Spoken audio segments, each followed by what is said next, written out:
All right, we're live. Good morning, everybody, and welcome. It is Wednesday, July 6th, 2022. I'm Chair Claire Hall, and I would like to call to order this weekly public business meeting for the Lincoln County Board of Commissioners. Commissioner Katie Jacobson is excused today. However, Commissioner Doug Hunt and I are present, and that constitutes a quorum of the board. And first up, as we do at the first meeting of almost every month, is recognition of current employees reaching service milestones, and then also the introduction of newly hired employees in the past month. So first off, we'll start with current employees. We have 7 employees with a combined 55 years of service. And for each employee, we have a certificate of recognition and appreciation signed by all 3 commissioners, as well as a very nice service pin. So I will call each person in order. And I see we have several recipients present today, which is very nice. We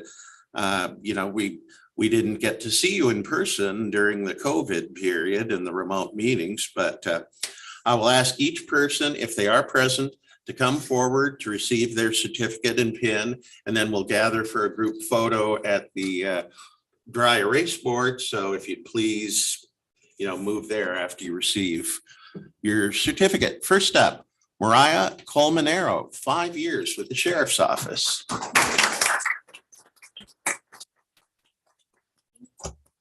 Congratulations.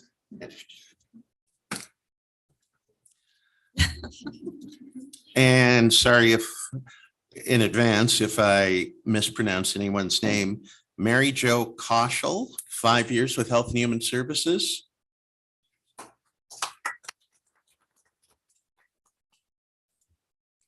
Kevin Renfro, marking 5 years with our IT department.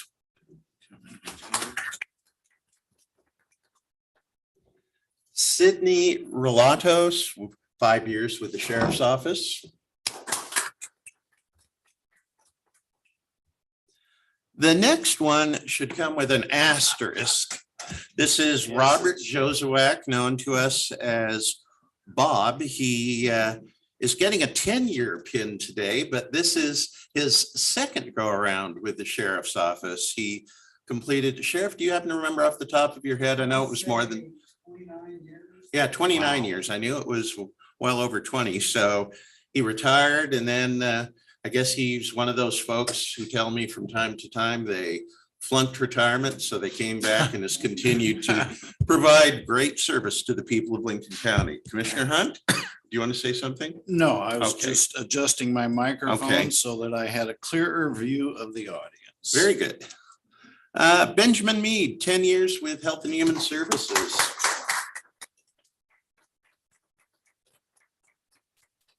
Let me make sure I get the right pin for you.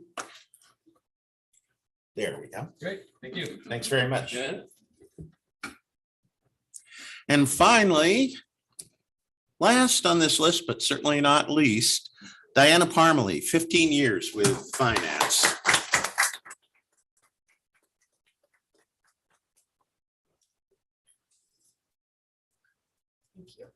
Thank you. And Miss, yeah, we usually do that. So, yeah, I think I gave you the wrong one. I just discovered that. Thank you. My apologies.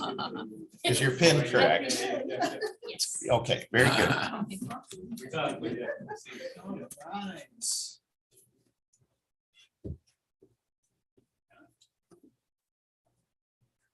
this side. Okay. All right, everyone. Big smiles. 3, 2, 1. And thank you. Thank you. Thanks, everybody.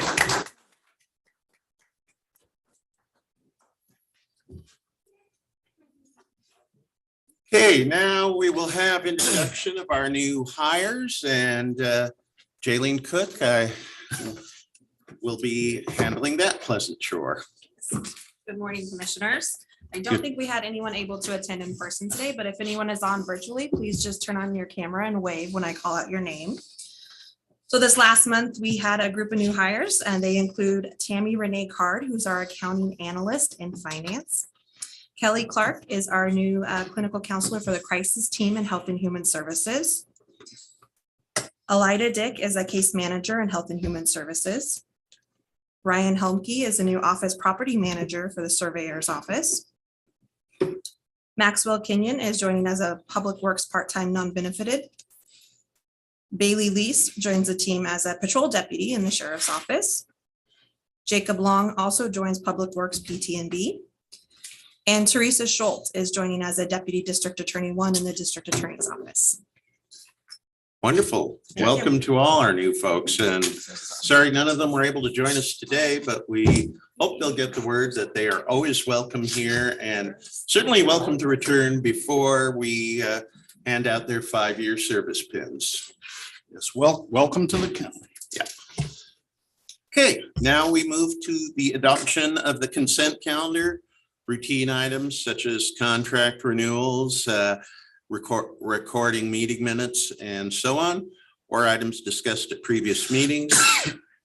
Before we entertain adoption of the consent calendar, are there any items that staff or commissioners wish to highlight or approve?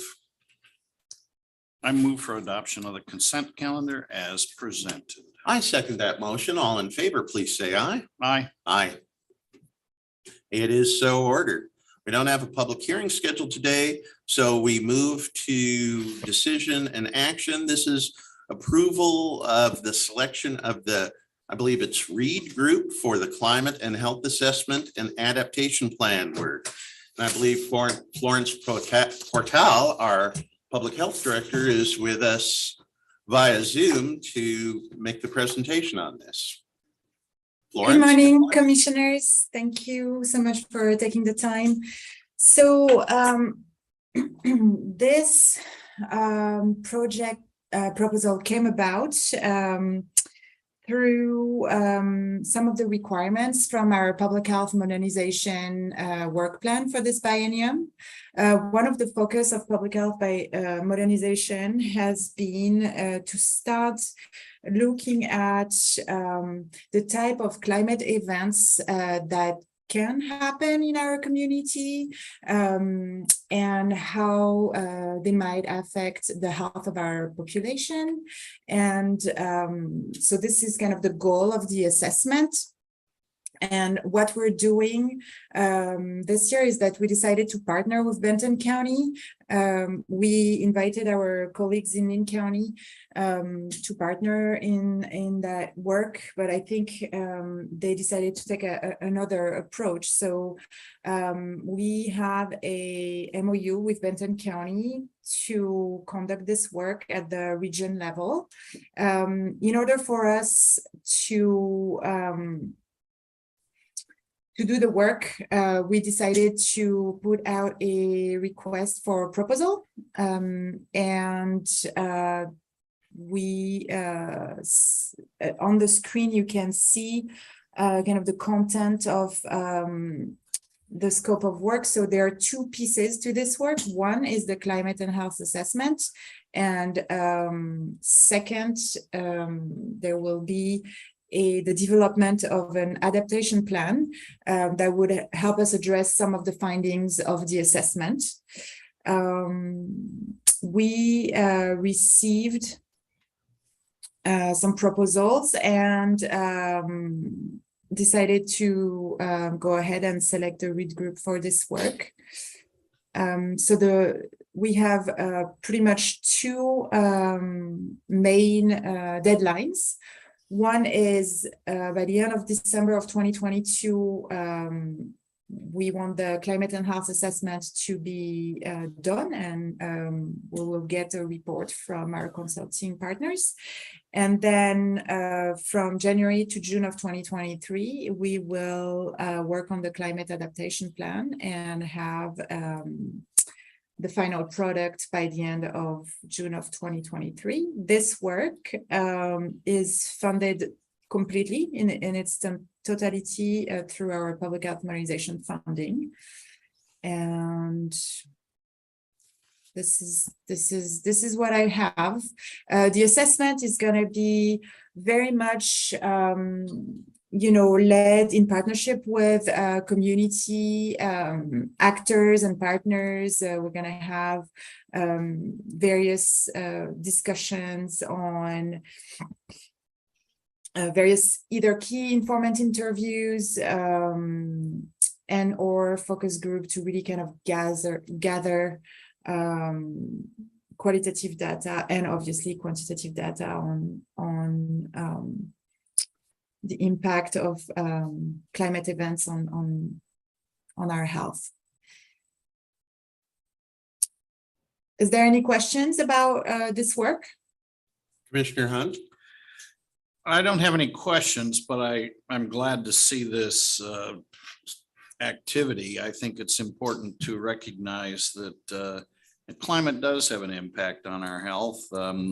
I can tell you that my mental health is in a different state on a sunny day versus a rainy day, but that's certainly not the point of this effort. But I think it's an example of the climate and how it really does affect the health and this will give us a framework within which to address those issues and deliver more services to improve the health of our communities and our people. So I look forward to seeing the final results of this effort. I'll add that I really see this as important and potentially very far-reaching work. And Mr. Johnson, again, to confirm for the record, this work is one of the things that we have provided ARPA stimulus money to help pay for. I think it's a very wise use of these funds. Okay, Chair Hall, this is Jerry Herbage. Can I make just a comment or two? Of course. Thank you very much. For the record, I'm Assistant County Counsel for Lincoln County, and it was a pleasure to work with Florence Portal and the Health and Human Services Department on this project. And just a couple of points. One is that the amount of the contract that we will do, the amount that was listed in the request for proposals is $99,000. So that is what the project will cost. It'll be funded from the Oregon Health Authority, as I understand it. The plan is to bring, if you approve of this, and so if you do approve of the Reed Group, then I will prepare a contract for your consideration next week, and it will have that $99,000 figure on it. The Reed Group actually, in my opinion, submitted a very good proposal. It was very comprehensive. It's within the packet.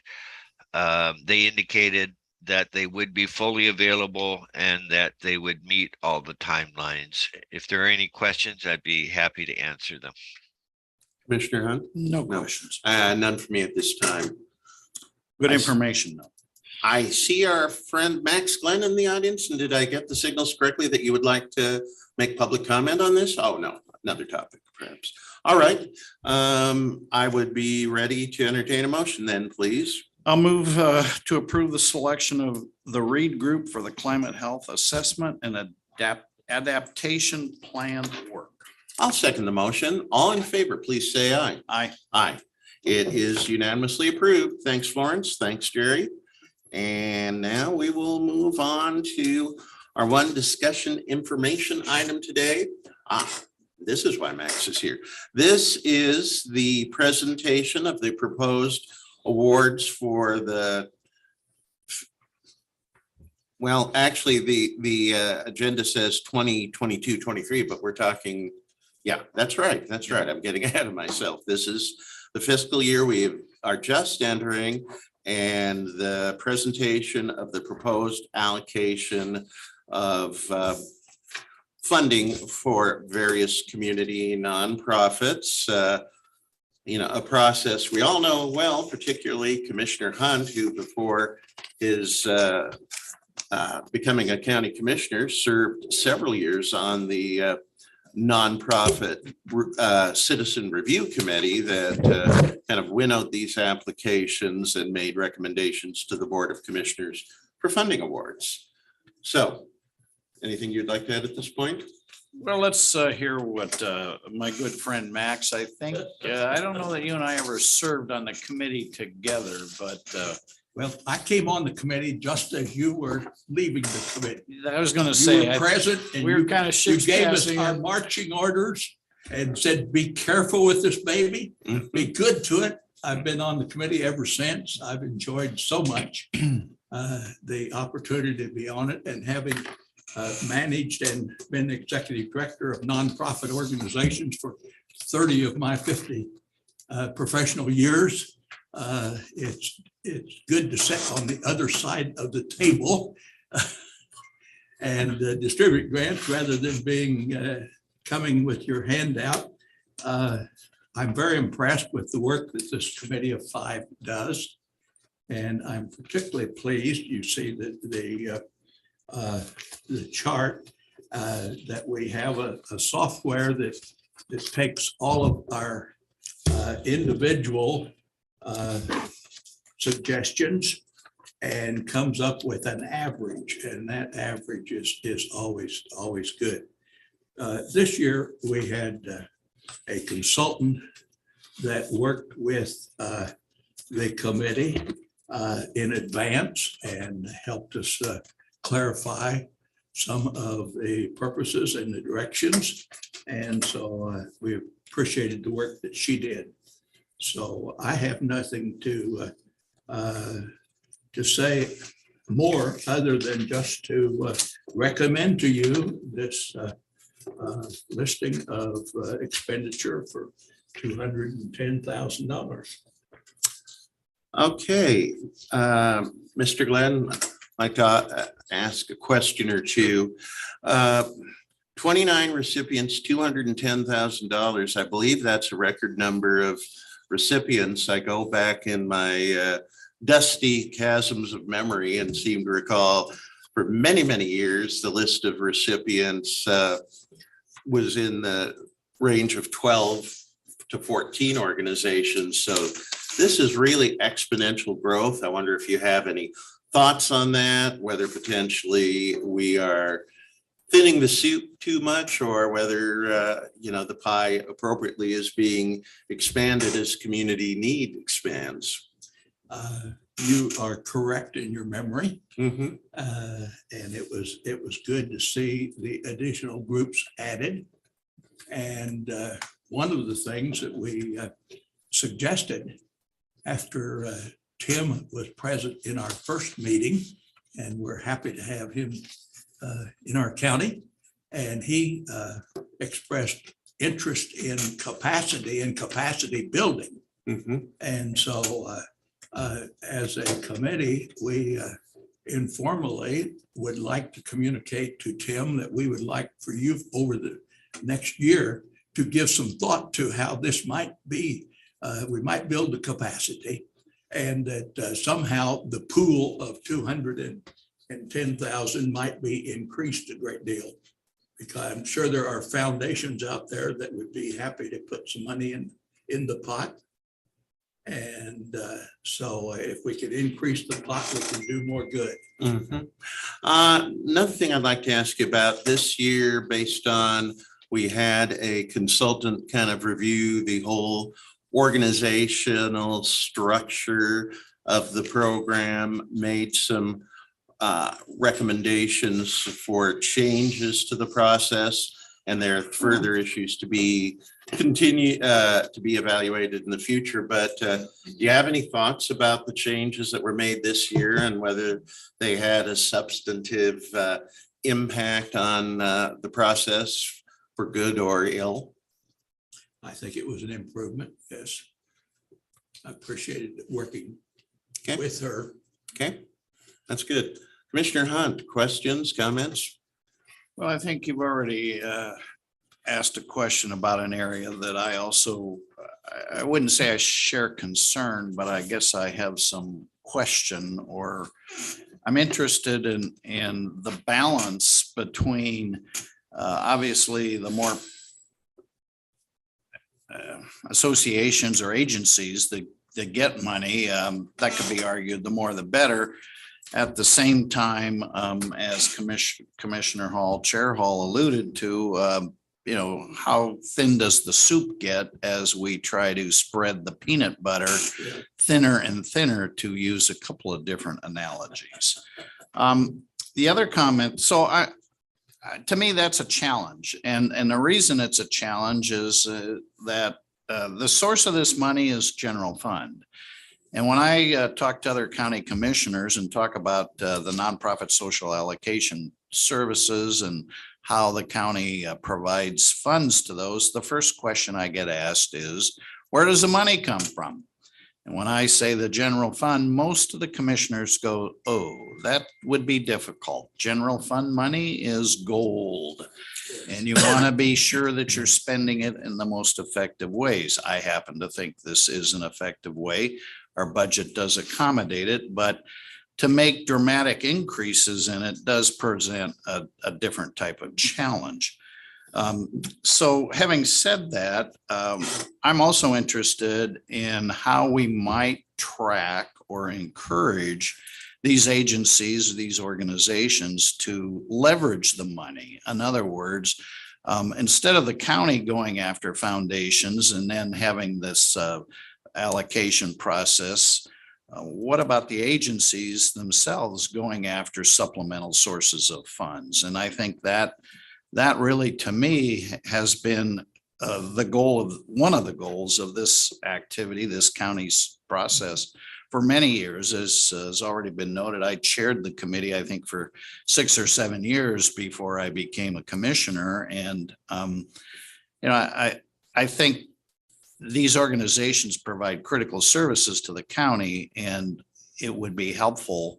And I think a goal of, at least from my standpoint, to have these organizations leverage those dollars to even provide more services. So I think it's a great program. I think the fact that we've had a consultant take a look at it, tweaking it to improve it is certainly, I think, worthy. But I also think that we need to look at the allocation process to make sure it's the most effective use of those dollars, and how can we maybe enhance the pool of dollars without hitting our general fund. Good observations. Yes. Well, my response is that it's always helpful to have the endorsement, so to speak, of the county when they go to another source. That's a strong indicator to the new source. And I know that the county provided some training, fundraising training workshops, and I looked through those materials recently, and they were very well done. My concern and I'm kind of back and forth of whether we say go raise more money and we encourage you to do that, or we can help raise money more. And so I guess as a former executive director, if I was going to be more serious in some of these groups that are small, I would have to staff up in order to do the fundraising. And it seems a better expenditure of money to do that together and do the fundraising together and increase the pot, rather than asking each of the organizations to develop the capacity to do the necessary fundraising that we would like to see them do. So I think that's a question that needs to be looked at very carefully. Okay. Yeah, and I think that's the next stage of the development. I mean, Doug's, hit the nail on the head. Going into the next phase, meeting with Tim and the consultant and the committee together to kind of identify and make sure we can do that would be phase 3. Thanks. And just for the record, you are Casey Miller, our public information officer, who has provided staff support to the committee, especially in the time of transition after our former staff person who had worked with the committee for a few years had left us. So Yes. thank you for your efforts. Yes, and I would It was add, helpful. yeah, and I would add to, your committee is a well-oiled machine. They know what they're looking for. I think they're sensitive to the capacity building issues and really just did a remarkable job of knowing our agencies. It's a big asset. Okay. Thank you. Now, this is a discussion information item. Are we planning to bring it back for action next week or the following week? Next week? Okay. And Commissioner Hunt and Hall, we have those applications on file for you if you want to dive deeper into the individuals to explore them. We can provide those to you. Thank you. I just like to say thank you to the committee. I know it takes now 2 evenings of your time to go through this process, and the efforts of, I believe there are 5 members on the committee is appreciated, and thanks to all. Yes, I was happy to be able to participate by Zoom this year. I missed on the pizza, but we used to gather in the back room over here and enjoy the pizza, but And I heard it was good pizza too. All right, so Commissioner Hunt, you're agreeable to bringing this back next week for action. Okay, thank you so much. Thank you for the thanks good work. again. Now we're on to commissioner reports, and do you have anything this week, Commissioner Hunt? Not this week, thank you. I don't either. So now we move to public comment. We don't have anyone signed up in the room, correct, Mr. Miller? Okay, what about online? If any, we don't have that many people online today, but if there is anyone who would like to be heard for up to 3 minutes on any topic, please use the raise hand function on your Zoom now. And while we're waiting to see if anybody does that, Mr. Miller, did we have any comments submitted online via our smart sheet this No, week? there was no written submissions. Okay, and we're not seeing anybody raising their hands. So I believe we're at the point where we can adjourn the meeting. But before I do that, I'll remind everyone that Monday, July 11th, 10 a.m., Wednesday, July 13th, 10 a.m. are the office staff meeting and then Board of Commissioners public business meeting, both being conducted on the hybrid model. And also Tuesday, July 12th, from 1 to 4 in the afternoon. I know at least 2 commissioners will be participating in this, possibly all 3. Our Health and Human Services Department is facilitating a drug overdose symposium, which will be taking place at Samaritan's Center for Health Education here in Newport. So until next time, we're adjourned. Thank you all.